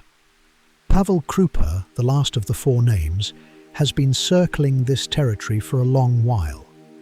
He was a co-author on one of the papers arguing, back in 2011, that the working definition of a galaxy needed different criteria from the ones in use, published a year before the definition that eventually stuck. 14 years on, he put his name to this. Our work shows for the first time that these objects are most likely normal star clusters, he said, solving a major mystery in astrophysics. That is a confident sentence, and it is worth noticing how much more confident it is than what his colleagues said. Hossein Hagi described only the mechanism, that dark star clusters form when gravitational interactions with the Milky Way over billions of years removed the outer stars from a cluster. Ali Rostami Shirazi opened not with the answer, but with the state of the field. Neither established dark matter models nor alternative theories, he said, have satisfactorily explained the exact causes. 3 co-authors, 1 paper, and 3 quite different levels of certainty about what it establishes, which leaves the subject in a curious position, and it is worth stating plainly, because it is easy to mistake for progress. There are now 2 published explanations for how this object could be a star cluster containing no dark matter, and the 2 do not agree with each other. One says the hidden mass is white dwarfs, a great many of them, distributed through the system, drawn somewhat toward the middle but present throughout, quietly adding weight and steadying the whole thing against the tide. On that account, the object is stable, unremarkable, and good for another 2.5 billion years. The other says the hidden mass is black holes packed tightly into the core, actively heating the system, pushing its stars outward and loosening it. On that account, the object is not stable in the least. It is well into the process of coming apart, and the reason it looks peculiar is that the process is already advanced. Both models reproduce the observations. Both dispense with dark matter. Both were published within 4 months of one another by groups who read each other's work, and they describe physically opposite situations. One in which the invisible mass is what holds the object together, and one in which the invisible mass is what is taking it apart. Separating them is, in principle, straightforward. A concentration of dark mass at the center and a smooth distribution of it throughout produce different velocity profiles. Under the first, stars near the middle move measurably faster than stars further out. Under the second, the profile is much flatter. All that would be needed is the velocity dispersion at 2 different radii, which requires dividing 16 stars into 2 groups and measuring a dispersion in each. The dispersion from all 16 together is not of value. It is a ceiling with nothing underneath it that the observations can resolve.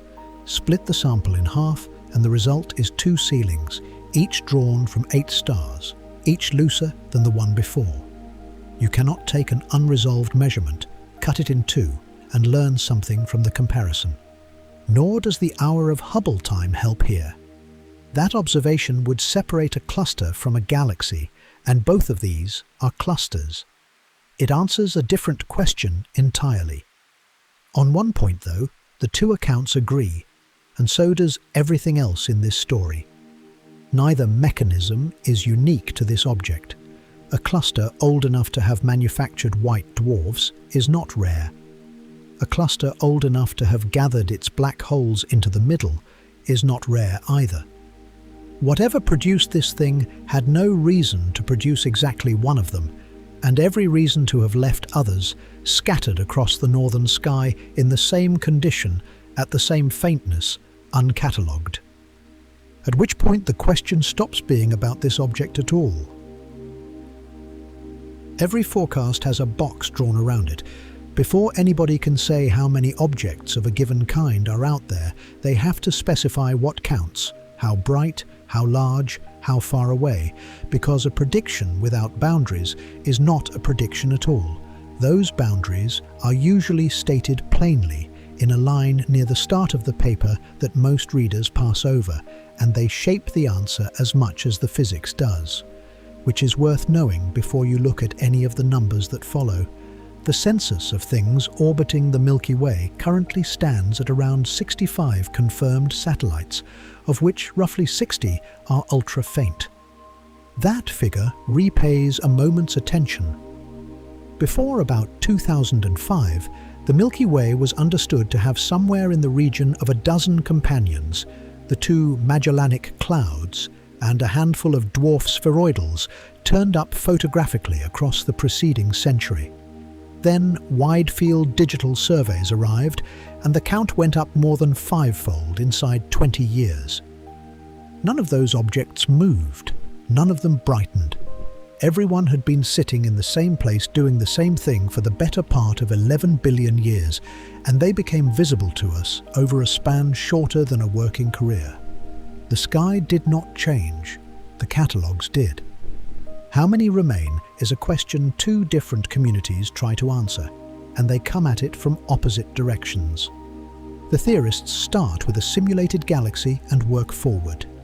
In April of 2026, Isabel Santos, Carlos Frenk and Julio Navarro, the same Navarro whose name is on the paper arguing that this object must contain dark matter, published a count built from N-body simulations combined with a model of how galaxies form inside them. Their figure for the total population of Milky Way satellites at every luminosity is 196 plus or minus 41. Set against the observed tallies, the shortfall is consistent. The model expects around 82 satellites brighter than magnitude -3. 51 are known. It expects around 41 brighter than -5. 26 are known. In both cases, about a third of what ought to be there has not been located. The observers run the calculation the other way, beginning with an instrument and asking what it will manage to see. A team from the survey collaboration behind the Rubin Observatory, Cabello Ciane, Alex Delixa Wagner and colleagues, did that for the 10-year survey now underway. Their answer turns out to depend heavily on how well the software can separate a faint star from a faint galaxy. With perfect separation, 89 satellites plus or minus 20. With the separation their simulations actually achieved, 83. With a more pessimistic correction applied, 67.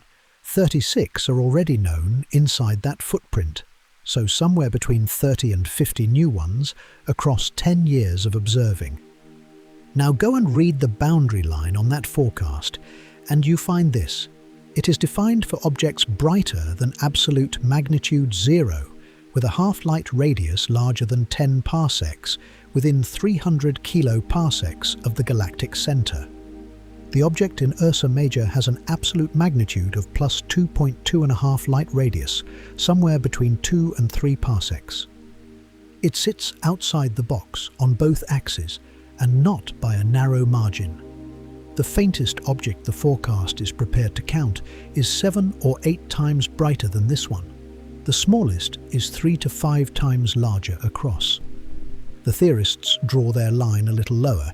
Their numbers reach down to around magnitude +1, and this object is fainter than that as well. So the two most careful attempts anyone has made to state how many satellites the Milky Way possesses, published within 4 months of one another, both stop short of the faintest satellite the Milky Way is actually known to possess.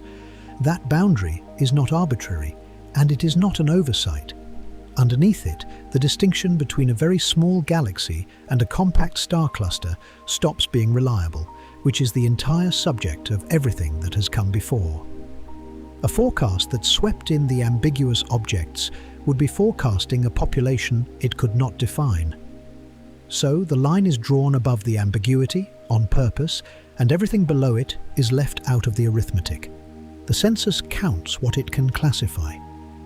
The object that broke classification is not in the census, none of which is hypothetical any longer. The Rubin Observatory began its 10-year survey in June of 2026, 2 months ago. On the 3rd of August, a fortnight ago, the first new ultra-faint satellite to come out of Rubin data was announced. It is called Aquarius 4, and it was extracted from commissioning images taken between April of 2025 and January of this year, before the survey proper had begun. Absolute magnitude -1.9. Half-light radius 19 parsecs, 109 kiloparsecs out, which puts it nearly 11 times further away than the object in Ursa Major, 13 billion years old. The first author on that paper is William Cerny, the same person who was second author on the discovery and first author on the study that took the dark matter evidence back out of it. 3 of the load-bearing papers in this whole story, inside 2.5 years, carrying his name, and Aquarius 4 is precisely the sort of object the forecasts were drawn to count. Brighter than magnitude 0, larger than 10 parsecs, sitting comfortably inside the box that, if you applied it to the object in Ursa Major, would leave that one out. The search that found it should recover systems like it with better than 85% efficiency. The object in Ursa Major will not be recovered by anything Rubin does, because Rubin is never going to look at it. The observatory stands on a mountain in Chile, and the survey it is running covers the southern sky. Ursa Major lies a long way north of anything on its schedule, so the instrument that is about to roughly double the catalogue of Milky Way satellites will not be observing the one that started the argument, and the forecasts of what it will find were drawn along a boundary that would have excluded that object in any case. Which leaves the question Will Cerny raised in 2024, before almost any of the rest of this happened, entirely open.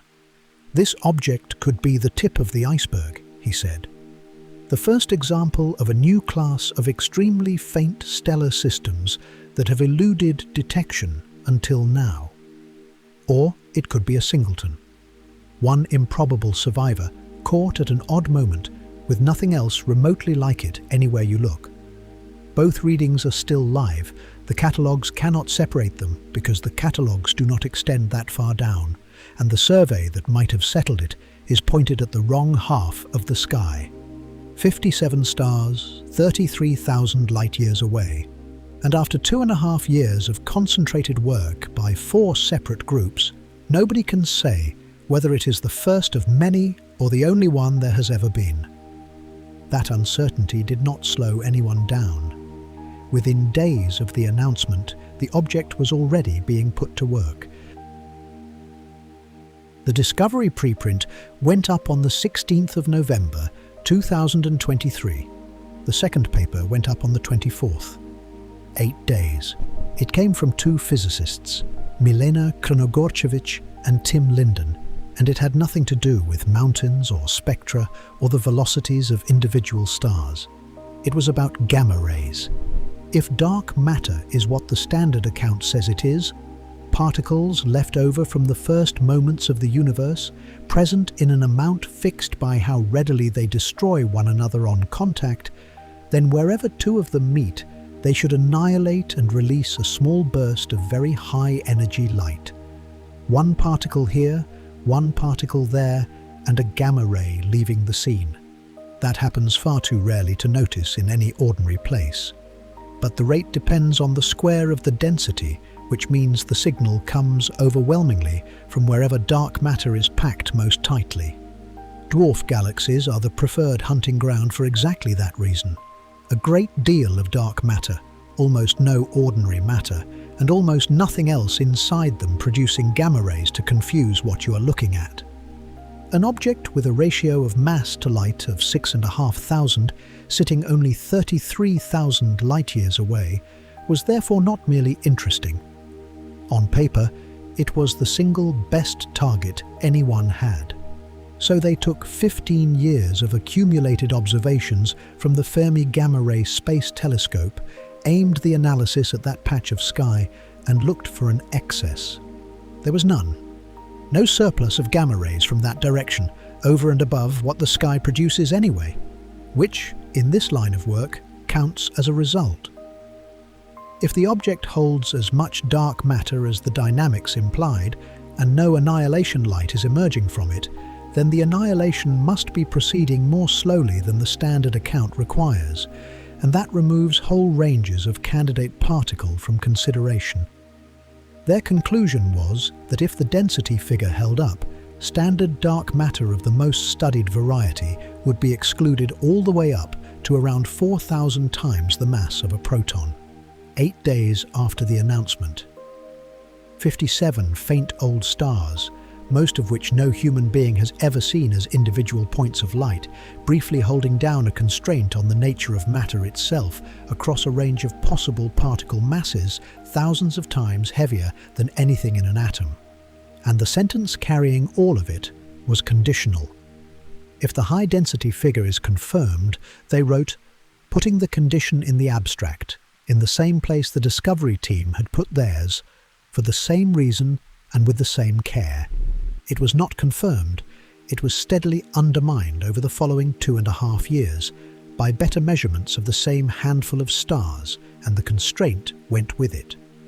Which is where the whole thing stands in the summer of 2026. 16 stars have been measured. Around 57 exist. No instrument that has been built and none that has been proposed can raise either of those figures, and every question anyone wants to ask about this object depends on the gap between them. On the evidence available, it is probably the least luminous ancient star cluster ever found. It might still be the faintest dwarf galaxy ever found. The measurements lean one way without arriving. The two models that agree on the verdict disagree with each other about the mechanism. The census does not count it, and the survey now underway will never look at it. None of that is a failure of anybody's work. It is a property of an object that contains 57 stars. It is above the northern sky tonight. If the hour is right and the season is right, and if you are somewhere the horizon does not get in the way, the constellation is up there, the Great Bear, the shape almost everybody learns first, sitting where it always sits. The object is inside it, not visible. Nothing about it is visible from here, and nothing about it ever will be. But it is up there, in that direction, at that distance, in the same place it has occupied for as long as there has been anyone on this planet to look up. Nothing that has happened over the last 3 years reached it. The papers were written here, the telescopes were pointed from here, the arguments about what to call it, the committees handing out time on mountains, the careful sentences and the conditions attached to them, and the conditions falling away in transmission, all of that took place on this side of the gap. The object was not consulted and took no part. It carried on doing what it does, which is very little, at whatever speed it does it. The light that carried the entire argument left long before any of this and has been travelling ever since. The object that released it has moved a great distance in the meantime and will move further, and none of that has the slightest connection to what anybody decides to call it. It is going round the galaxy. It has been going round the galaxy since before there was an Earth to stand on, and it will go round again and again after that, on a circuit so slow that nothing on this planet has ever lasted long enough to watch a single one complete. The stars in it are small and cool and red. They produce very little light, and they have been producing very little light for an extraordinarily long time. They are moving together slowly, at a speed that would be difficult to detect even from close beside them. That is the entire activity. That is all any of them have ever done. And none of it is unresolved. The object is exactly what it is. Every star in it sits precisely where it sits, moving precisely as fast as it moves, made of precisely what it is made of, with no vagueness anywhere. There is no ambiguity out there at all. The ambiguity lives in a filing system, and the filing system is ours, and it was built here quite recently by people doing their best to be careful with it. A word came up short. That is the whole of what happened. Nothing broke and nothing failed and nothing is missing. Somebody drew a line between two categories and something turned up that sits on the line, and the honest response was to say so out loud and carry on working. The object never needed the word. It went without one for the whole of its existence and was none the worse for it. Nothing out there is unfinished. In the middle of it, the stars that have burned through their fuel are sitting where they settled, cooling by amounts too small to register, on a schedule that will still be running long after the question of what to call the arrangement has stopped being asked by anyone. The ones still shining are going about it slowly and without effort. There is no strain anywhere in the system. Whatever holds it together has been holding it together the whole time and has never once needed to be identified in order to keep working. The tide from the galaxy arrives and passes, arrives and passes. On the long, slow rhythm of the orbit, the outer stars drift a little further out, and some of them keep going and do not come back, and the ones that leave do not fall or scatter or come to any sort of end. They carry on in the direction they were already travelling, spreading out along a path the whole group has been following since before there was anything on this planet with eyes to follow it. None of that is a loss. Nothing is being taken from anybody. It has been dark out there the entire time. It was dark before the first measurement, and it will be dark after the last one, and none of that has ever inconvenienced the object in the slightest. Its light is faint because its stars are small and small old stars are the most ordinary thing in the universe. There are more of them than there are of anything else. They are the quiet background of it, and everything brighter than them is the exception rather than the rule. The same goes for the patch of sky it occupies. The constellation was named by people who had no idea it was there. The name has outlasted every one of them, and the thing underneath it neither gained nor lost anything by the naming, and will not. The work here will carry on. Somebody will get time on a large telescope and point it at that piece of sky again, and a number will shift slightly, and a ceiling will come down slightly, and none of it will arrive out there or alter anything at all. That work is worth doing. It is also, from the far side, entirely one-sided. Out there, the arrangement simply holds.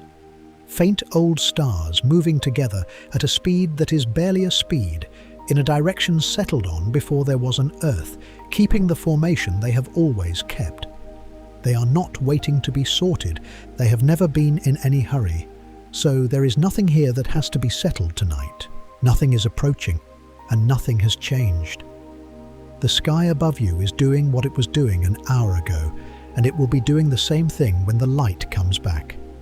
Somewhere in the northern part of it, far past anything visible from where you are, a small number of very old stars are moving quietly together through the dark.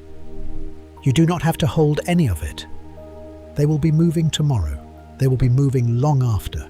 Nobody out there is waiting for the word. It goes round again.